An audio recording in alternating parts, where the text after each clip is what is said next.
aí, gente, tudo bem com vocês? Bem-vindos ao meu canal, eu sou o Gabriel e hoje nós vamos relembrar os álbuns esquecidos do primeiro semestre de 2024. Pois é, ao lado dos melhores álbuns e dos piores, também tivemos álbuns bons que não marcaram tanto quanto outros ou que foram tão ruins que também foram esquecidos. Porém, existiram, então a gente vai relembrá-los e comentar um pouquinho desses projetos. Antes da gente começar, já sabe, né? Se você não é inscrito aqui no canal, por favor, já se inscreve, vem fazer parte da nossa comunidade. Aqui eu falo de música pop e entretenimento e vai ser maravilhoso ter você aqui com a gente. Além disso, tem a loja de camisetas aqui do canal com várias estampas lá, inspiradas pelos artistas que eu trago aqui. Se por acaso você não conhece, clica no link que está fixado no topo aqui dos comentários ou na descrição do vídeo. Você vai ser redirecionado, vai conferir todas as estampas e eu tenho certeza que você vai amar. Olha, o This Is Me Now da Jennifer Lopez foi um álbum que eu amei demais da conta. Uma pena que ele acabou esquecido no meio do churrasco com as filhas da Adriana Bombom no ano de 2024, né? Infelizmente, nem todo mundo é fã de Jennifer Lopez. E eu acredito que a base de fãs dela não necessariamente é uma fanbase tão gay, né? Como de outras artistas que a gente vai discutir aqui. Mas de qualquer forma, o álbum da J.Lo veio acompanhado de diversas coisas bem megalomaníacas que acabaram também, e igualmente ao álbum, não chamando tanto a atenção e gerando discussões pertinentes a longo prazo. Isso daí não tem como a gente fingir que não aconteceu, né? O This Is Me Now marca a volta da Jennifer Lopez às narrativas relacionadas ao seu relacionamento com Ben Affleck. Bom lembrar que o último álbum que ela fez isso já estava completando 20 anos, que foi o álbum This Is Me Then, e após o retorno deles, após o casamento deles, Jennifer Lopez concebeu esse álbum como uma ode a todo esse novo amor que ela viveu. Porém, é bom lembrar que também ela refletiu diversos fatores em relação à sua vida pessoal e também ao seu amor à vida e colocou isso no álbum. Então, o disco não é somente uma carta aberta ao amor dela pelo Ben Affleck, mas também uma carta aberta ao amor dela por tudo que ela acredita.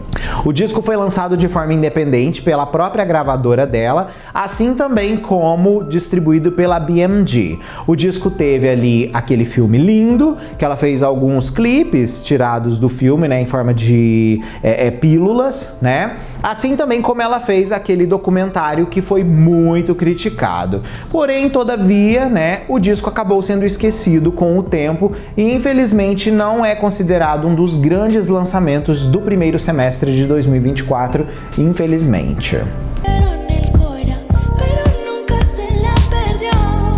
O álbum Orquídeas da Kali também é um projeto que eu acho importante da gente trazer aqui e que é um álbum muito bom, porém ele foi lançado tão lá no começo do ano que outras coisas que foram acontecendo pós o lançamento desse disco acabaram fazendo com que ele não tivesse um impacto tão memorável, vamos dizer assim, como outros lançamentos que aconteceram no primeiro semestre, principalmente em relação à música latina. Esse álbum foi produzido basicamente junto com Red Moon in Venus. Na verdade, ele é como se fosse o Red Moon in Venus em espanhol. E por que eu falo isso? Porque o refinamento dos instrumentais que a gente testemunha no trabalho dela, Red Moon in Venus, novamente é repetido aqui. Então vamos dizer que o álbum não se afasta tanto daquele tipo de música de passar creme no corpo e refletir momentos importantes que você vive em determinados aspectos da sua vida pessoal. Ela colaborou com artistas muito legais, como por exemplo Peso Pluma, El Alfa, GT, de City Girls, Karol G e o Raul Alejandro.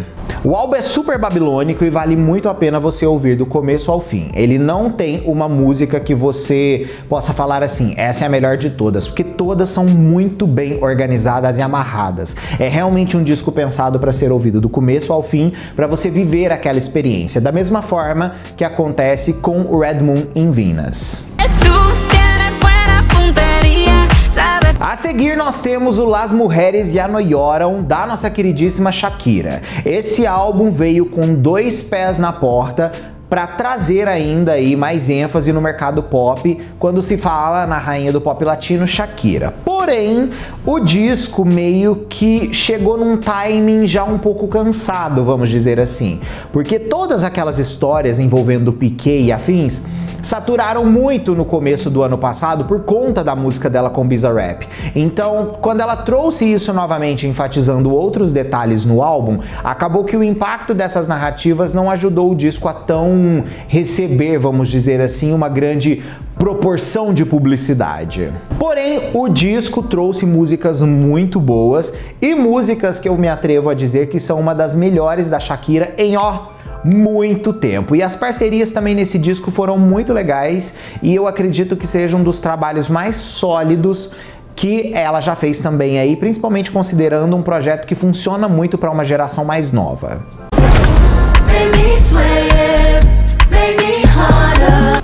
Uma outra artista que eu acho que veio muito forte nesse ano de 2024, mas que se provavelmente ela tivesse vindo no ano passado, ela seria maior ainda, é a Tyla. Ela lançou o álbum debut dela e o álbum debut traz o grande hit dela, Water, mas também traz novas músicas vindo naquela influência de música africana que ela ficou tão popular por fazer, principalmente dentro do mercado dos Estados Unidos. O álbum veio com 14 faixas incríveis e tem nomes como Travis Scott, Becky G e Tems dentro do seu conteúdo. Um dos pontos mais legais do disco é a própria intro, que ela canta, na verdade, em Zulu, um dos 11 idiomas da África do Sul. A música pode ter 41 segundos, mas é uma das maiores homenagens que ela fez às suas raízes africanas dentro do projeto. O disco recentemente emplacou um outro sucesso, que é a música Jump, não obviamente como Water, mas é uma música que tem se saído muito bem nas plataformas de áudio, tem ajudado muito a promover o disco. No geral, o álbum caminha muito pelo som que a música Water trouxe ali. É como se ele fosse um projeto com várias Waters em lugares diferentes. Mas é um disco que não impactou tanto quanto nós imaginamos, principalmente porque o hit já tinha esfriado um pouco quando o álbum veio. E sabemos que no ano passado tivemos aquele EP dela a princípio, antes do lançamento do álbum, e isso com toda certeza fez muita diferença.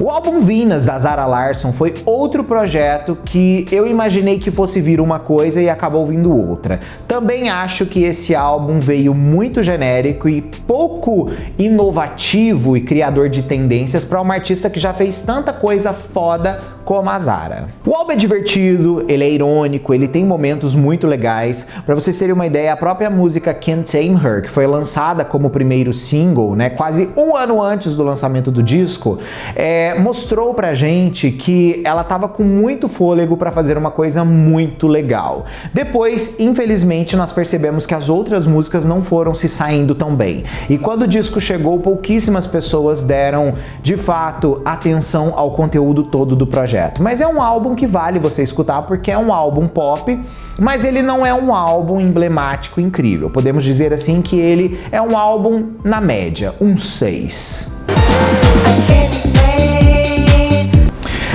Uma outra pessoa que eu tinha uma expectativa muito grande para o seu lançamento foi a Peggy Gou. Por quê? A Peggy fez algumas das músicas mais legais que eu ouvi nesses últimos tempos, considerando house music e também músicas com influências, né, de outras gerações, que bombaram muito no meu Spotify no ano passado. Então o álbum dela era uma coisa que eu tava esperando muito. E o feat que ela fez com Lenny Kravitz também, principalmente o remix daquele feat, eu achei que ficou muito bom. Então as minhas expectativas pro álbum estavam, de certa forma, bem altas. E eu até curti algumas músicas do projeto, que eu até postei nos meus stories e afins, que eu ouvi muito. Porém, com o passar dos dias, eu fui percebendo que aquela música não me amarrava mais, não me segurava. E quando eu vi, eu já tinha esquecido que eu tinha ouvido aquele álbum da Peggy Gou, tipo 2 semanas depois. E isso foi muito triste. Eu achei meio frustrante o conteúdo do álbum, considerando que ela foi a primeira artista coreana a tocar no Berghain, em Berlim, e figurar também na posição de destaque da lista das 100 melhores DJs da DJ Magazine. Então, o I Hear You, sendo o álbum debut dela, é realmente bem decepcionante.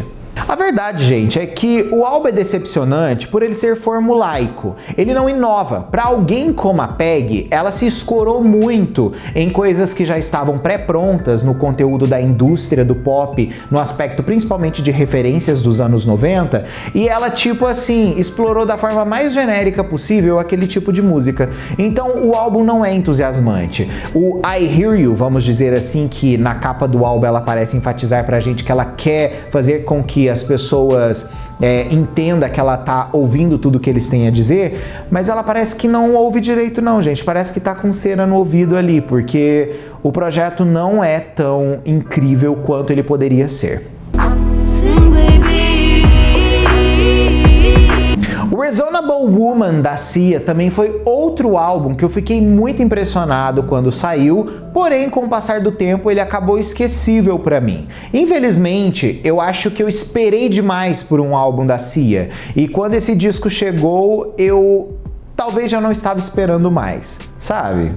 Esse é o 10º álbum de estúdio dela e foi lançado pela Monkey Puzzle e Atlantic Records. Bom lembrar que ela trabalhou nesse álbum com algumas pessoas muito legais de sucesso na sua carreira. Porém, o disco soa como um projeto que mistura pontos fortes de outros projetos que ela fez, como por exemplo, seus 2 álbuns de sucesso da última década, um pouquinho do que nós testemunhamos ali na trilha sonora de Music e principalmente aqueles ritmos dançantes que nós testemunhamos no LSD, um projeto paralelo que ela fez. O disco tem alguns feats muito legais também, né? Uma das músicas que eu achei mais interessantes, ao mesmo tempo que mal aproveitadas, foi o feat dela com a Kylie Minogue. Eu achei que aquela música poderia ser muito maior, muito mais interessante, mas a música acabou sendo um pouquinho, vamos dizer assim, né, gente? Meh.